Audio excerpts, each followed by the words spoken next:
Con el ingreso de la sociedad a los entornos de la cibercultura, con la modernización de los modelos tradicionales de comunicación, eh, con el ingreso a esta era de lo digital, a la era de la información y de las TICs, todo está cambiando en relación a cómo estamos conviviendo en sociedad muy rápidamente. Dentro de eso, uno de los factores que más se ha visto impactado de alguna manera o afectado ha sido la parte educativa, más en el caso de niños y adolescentes que en la actualidad están creciendo inmersos en este nuevo contexto de lo digital, que es relativamente muy reciente y de lo poco y de lo cual se ha estudiado muy poco. Entonces, pues como reto para la psicología, en este caso la psicología educativa, siempre va a estar saber cómo funcionan este tipo de medios para el aprendizaje y para potenciar el desarrollo en los niños y jóvenes. Para lo cual es necesario que tengamos en cuenta ciertos elementos.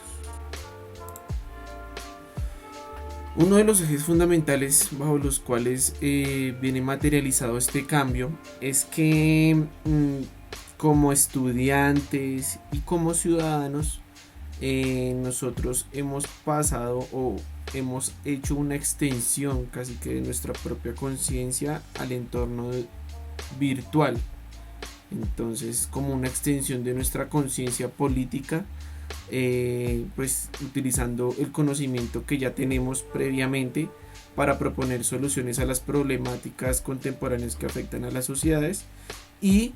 que desde estos nuevos roles emergentes dentro del activismo digital se proponen como promotores de cambio y constructores de tejido social. Esto es posible gracias a que nosotros pasamos de un modelo de información lineal, tradicional, en donde simplemente nosotros a través de la televisión recibíamos la información, recibíamos un mensaje de manera lineal, no teníamos manera de intercambiar nuestra experiencia o nuestro comentario con la televisión, a un modelo donde ya todos son potenciales creadores de información y contenido. Entonces esto implica de alguna manera la emergencia de conciencias críticas que puedan tener una facultad de autoemerger y autoorganizarse para ejercer sus derechos y generar transformación social. Que pues si bien no es una tarea fácil,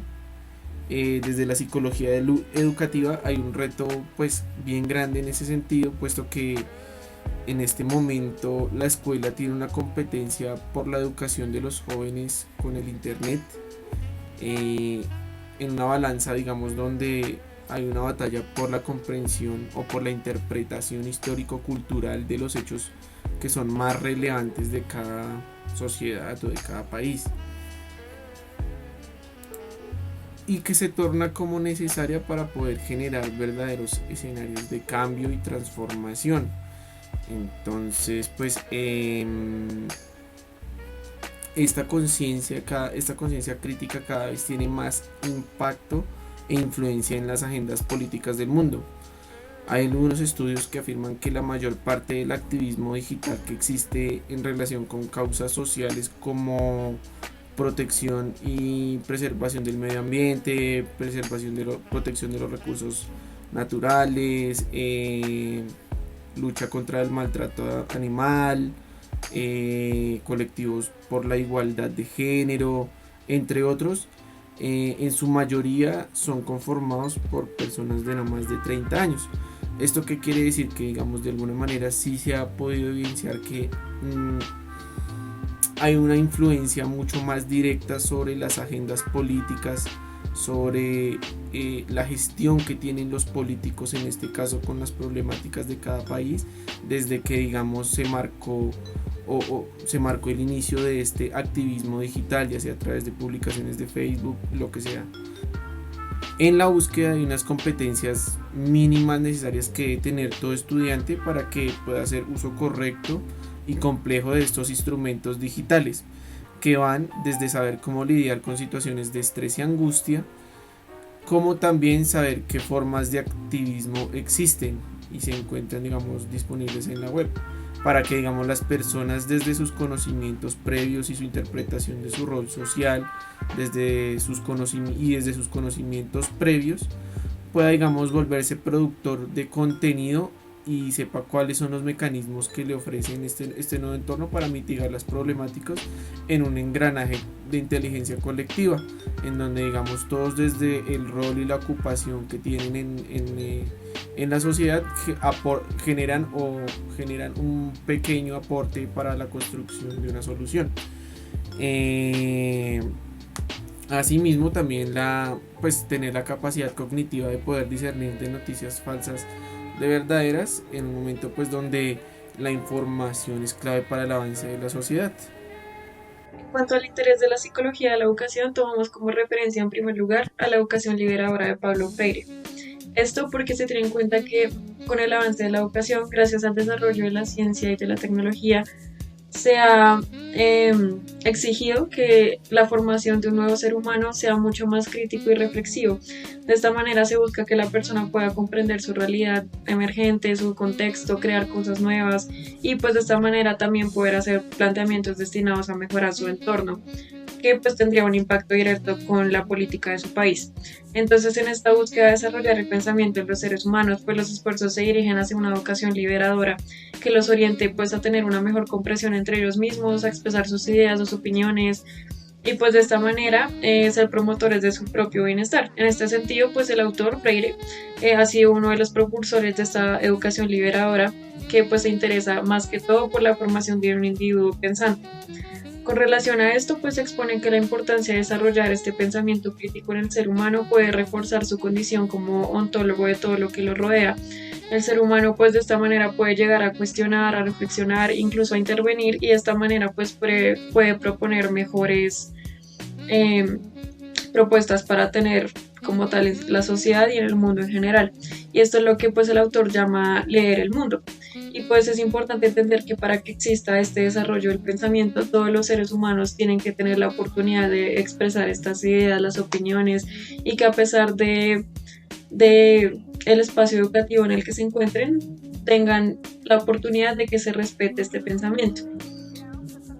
Pues de esta manera lo que se busca es que haya un intercambio dialogal entre los docentes y los estudiantes. Por esta razón, pues es cada vez más necesario que haya un proceso de enseñanza-aprendizaje en el que ambas partes reflexionen, cuestionen, investiguen y pues que puedan discutir todas estas cosas de una manera respetuosa. Y pues esto se centra en, digamos que, descubrir y aplicar soluciones liberadoras por medio de esta interacción y de la transformación social. Gracias a esto pues se puede dar lo que se conoce como concientización, que es lo que se ve como el proceso en el cual un pueblo, una sociedad puede alcanzar una mayor conciencia, tanto como de una manera sociocultural como también personal. Y pues bueno, y para potenciar el pensamiento creativo de los estudiantes también debe contarse primero, como ya se mencionó anteriormente, de educadores formados en y para el mismo. Por esto es imposible que se formen individuos más críticos y creativos si el educador no participa asertivamente en este propósito. Y pues por esto se busca que hayan distintas estrategias para desarrollar este pensamiento creativo propio y el de sus estudiantes. Por lo tanto, pues los estudiantes tienen que entender que su propia realidad es parte de este proceso de aprendizaje y que no basta con solamente repetir las palabras que se le dicen, sino que deben entender este conocimiento como tal en todo su contexto social. Por lo tanto, tomamos también como referencia la Escuela Moderna de Ferrer y Guardia. Él nos habla como tal de la enseñanza antiautoritaria y universalista. Entonces, pues uno de los vectores principales en este sistema educativo es el educar a los alumnos desde una formación libertaria sobre bases científicas y eliminando todo reducto de dogmatismo, pues también para formar el pensamiento crítico. Entonces, pues esta enseñanza racionalista de esta escuela debe abrazar todo lo que es favorable para la libertad del individuo. En este sentido, pues Ferrer y Guardia analiza la situación de la educación pues a comienzos del siglo. Este estudio se hizo con Francia y a pesar de que en muchos aspectos pues toma a este país como un referente, igualmente fomenta la la educación como tal en Latinoamérica. Pues de esta manera este autor destaca que en su obra la intención primera de la creación de esta instrucción pública por parte del Estado pues debe establecer, digamos, que unos preceptos que todo el mundo debe comprender y adoptar como propios. De esta manera pues el Estado trata de mantener la dirección de estas ideas a través de estas escuelas que pues siguen estos postulados pedagógicos más contemporáneos. Y pues de esta manera el autor pues dice que la necesidad de crear una escuela apartada del dogma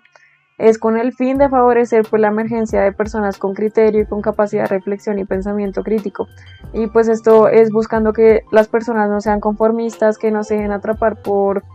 lo que buscan las personas conocidas como poderosas en nuestra sociedad. Pues de esta manera la solución pues es el establecimiento de una enseñanza libertaria que se crea pues sobre estas bases científicas y racionalistas. Como tal, pues esto se buscaría mediante la renovación de la escuela y del profesorado. Entonces, este desarrollo, pues desde el autor, lo que busca es que esta educación no es la que proviene de las instituciones estatales,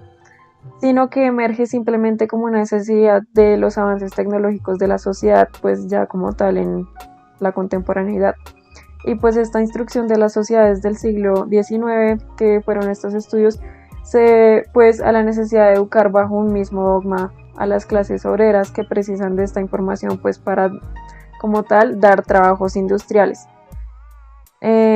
Pues por lo tanto se busca crear nuevas escuelas que tengan este tipo de ideología y que pues se respete la voluntad física, intelectual y moral del niño y del joven adulto que está estudiando. Por lo tanto pues estas escuelas se convierten pues como tal en un elemento alienador del desarrollo de la persona, estas escuelas pues dogmáticas que él mencionaba anteriormente. Y bueno, otro de los puntos para llevar esto a cabo es la eliminación de la enseñanza represiva. Entonces, bueno, al ser este tipo de escuela moderna, un centro educativo pues basado en esta educación racional y pues de educación integral del individuo durante la infancia como durante el resto de su proceso educativo, pues el creador de esta escuela sostiene como innecesario una metodología basada en exámenes, como también de los castigos. Entonces, como tal, en cuanto a la inexistencia de un sistema educativo basado en exámenes, pues se habla que este es un sistema competitivo que solamente en estas edades tan tempranas pues hace que estos tengan el rechazo de como tal aprender. Y por lo mismo pues juzga como innecesaria la relación de estos exámenes en el sentido de que estos alumnos pueden tener ansiedad desde un nivel muy bajo en su vida y pues solamente puede llevar como tal a otras digamos otras cosas negativas como enfermedades otras psíquicas y físicas.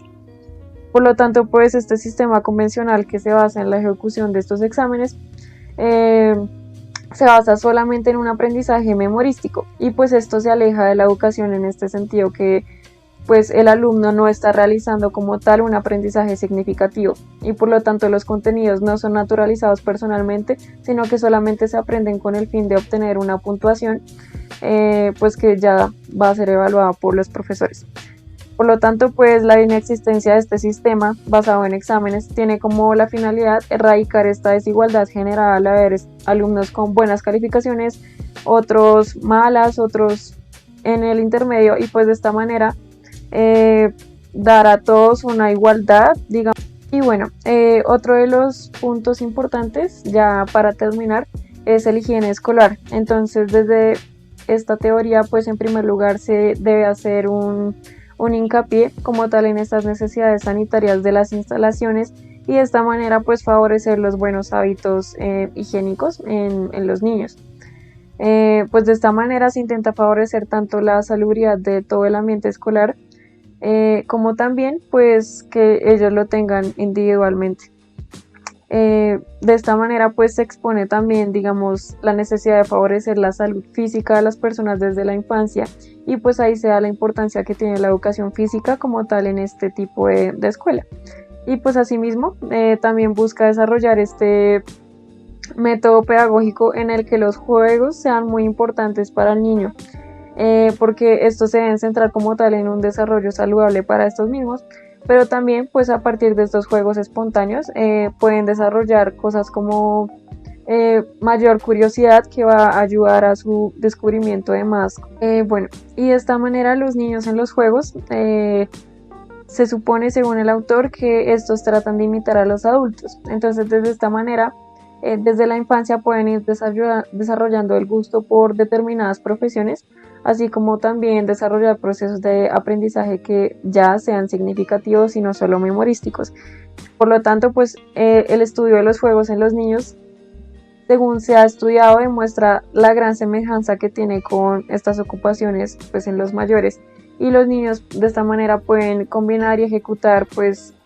juegos con un interés y una energía que solamente puedan llegar al cansancio. Por lo tanto, pues digamos, al hacer todas estas cosas como construir casas, ir a la ciudad, jugar a ir a la escuela, puede tener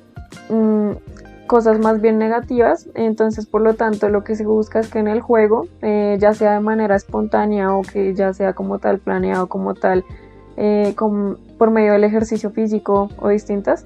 pues en este juego es donde se debe orientar a los niños a que practiquen la solidaridad entre ellos. Y pues entre estas se debe encaminar que estos juegos sean para sacar, digamos que más utilidad para ser tolerante y pues tener una mayor facilidad como tal social. Bueno, ahora vamos a plantear las diferentes estrategias que creemos pertinentes, coherentes y viables para el abordaje desde la psicología de la educación a nuestro fenómeno, que, como veníamos hablando, el pensamiento crítico tiene una importancia para reflexionar con grandes aspectos,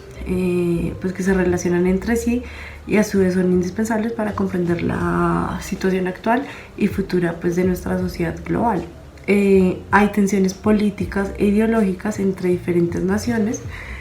pero a su vez hay una consolidación del desarrollo científico y tecnológico y la transformación de las prácticas educativas en todos sus niveles. Por eso consideramos que hoy día hay una transición, hay un proceso de transición global de los sistemas educativos que está implicando reformas en muchos niveles y dimensiones, también desde la institucionalidad. Entonces, un ejemplo es que hay esfuerzos de los sectores económicos por incrementar la competitividad, la productividad de los diferentes egresados. También hay unas políticas gubernamentales y multisectoriales que conllevan a privatizar el derecho adquirido como tal, que es la educación. Digamos, se puede ver hoy día en medio de la contingencia que quien no tiene la herramienta del internet no puede acceder a la educación. También hay una eliminación gradual de la autonomía, pero a su vez hay unas manifestaciones de resistencia de diferentes sectores de la sociedad que rechazan cambiar el sentido que le dio la modernidad a la institución educativa. ¿Cuál es ese sentido? Formar ciudadanos libres. En ese sentido, también son notorios los cambios que están ocurriendo en las relaciones entre docentes y estudiantes, en los procesos de enseñanza-aprendizaje. Pues si bien hay todavía en partes donde se mantienen unas prácticas tradicionales como la memorización, la repetición y la autoridad del maestro, pero cada vez pues con todo lo que nos está trayendo la actualidad hay un consenso, o más que un consenso, hay una necesidad de eliminarlas y colocar en el centro de la relación al estudiante y a su proceso de aprendizaje. Por eso, como grupo, estamos convencidos de que la tarea principal de la institución educativa hoy día es generar condiciones pedagógicas y didácticas suficientes para que los estudiantes desarrollen su pensamiento y su autonomía intelectual, para que se pueda transformar constantemente el conocimiento y a su vez se fortalezca la relación con los otros contextos en los que se ubica. Por lo tanto, abordar este fenómeno del pensamiento crítico solo desde la psicología y específicamente desde la psicología educativa es hacer un reduccionismo, porque está bien que hay una aplicación de la teoría crítica, pero no podemos desconocer como todo el entramado histórico y todos los vínculos y sentidos que se desprenden de una reflexión un poco más holística sobre el pensamiento crítico. Pues invisibilizarlos es un asunto ideológico que pretende sobrevalorar al individuo por encima de la sociedad, pero a la vez pretende desconocer esa pretensión liberadora y emancipadora que se le dio desde sus inicios, como lo expliqué anteriormente, a las instituciones educativas de la modernidad. Por eso consideramos que el pensamiento crítico no es solo un fenómeno cognitivo y afectivo, sino también es un asunto social, cultural y político. Por ello tenemos que expandir su reflexión, así como sus implicaciones prácticas, y evitar un poco el constreñimiento teórico que se ha hecho desde la comunidad de la psicología y especialmente desde la psicología positivista. A partir de esto, pues consideramos que el hecho de que se pueda trabajar o que se deba trabajar este fenómeno desde una manera interdisciplinar no significa que no podamos proponer algo como psicólogos educativos, pero sí consideramos que no sería la única manera. Pero igual, para hacer el ejercicio propuesto pues por la profe para la clase, vamos a enfocarnos en dos experiencias que se hicieron acá en Colombia, en dos universidades que consideramos más significativas por sus alcances y permanencia en el tiempo. Entonces, la primera de ellas es un proyecto que se hizo en la Universidad ICESI de Cali. Pues esta institución desde hace 15 años comenzó un proceso de incorporación del pensamiento crítico como eje de los procesos de enseñanza y de aprendizaje, y hoy en día es uno de los factores y capacidades estructurantes del proyecto educativo institucional. Entonces, ellos divulgaron su trabajo en el 2006 en un texto que sistematiza todas las experiencias y muestra la evolución de la capacidad del pensamiento crítico en los estudiantes de dicha institución. Para ello utilizaron una estrategia institucional en la cual hay unos componentes fundamentales como la voluntad política en el más alto nivel directivo, una estructura curricular que sea equilibrada, que integre los componentes disciplinares, pero a la vez la toma de una postura crítica sobre las relaciones contextuales, y finalmente una perspectiva metodológica basada en el aprendizaje activo y práctico en el desarrollo de la autonomía de los estudiantes. Entonces, ellos enfocaron la intervención en 7 aspectos constitutivos del pensamiento crítico, que es la búsqueda de la verdad, el trabajo sistemático, la madurez, la disposición al análisis, la confianza en sí mismo, la tolerancia y la curiosidad intelectual. Como conclusión final de este proyecto y de esta intervención que hicieron, pues fue muy satisfactoria la evolución que hubo en los estudiantes para la disposición de pensar críticamente. Más allá de que si se genere o no, es la disposición que también como estudiante se genera frente a este tipo de pensamiento. Y en segundo lugar, tenemos un estudio que se hizo en la Facultad de Medicina de la Universidad de Cartagena en el año 2003, donde utilizaron una herramienta que integró 4 construcciones de conocimiento con los estudiantes, como hizo la profe Jimena a lo largo de la profundización educativa con nosotros. Pues utilizaron mentefactos, mapas conceptuales, esquemas SPRI, situación, problema, resolución e información, y el resumen cognitivo. Con ello buscaban era mejorar la comprensión y la producción textual y estimular actitudes positivas frente a la lectura, y la conclusión es que el uso de herramientas como estas sí favorece la formación intelectual de sus estudiantes. ¿Por qué tomamos estos dos estudios? El segundo, porque estas herramientas como mapas conceptuales, mentefactos, permiten al estudiante tener una dirección clara sobre su conocimiento, pero a su vez también le permite pensar en resolución de conflictos.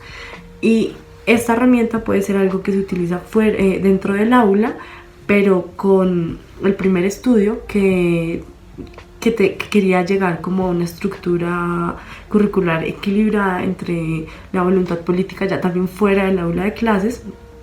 permite tener también un aprendizaje activo y un desarrollo en la autonomía de los estudiantes. Es decir, se usan herramientas que sí son necesarias dentro del salón de clases o en este caso, bueno, en las pantallas, bueno, en las casas, pero a su vez es necesario también llegar a no solo a las estructuras institucionales, sino pensar un poco más allá y fuera, como lo hicieron en el primer estudio.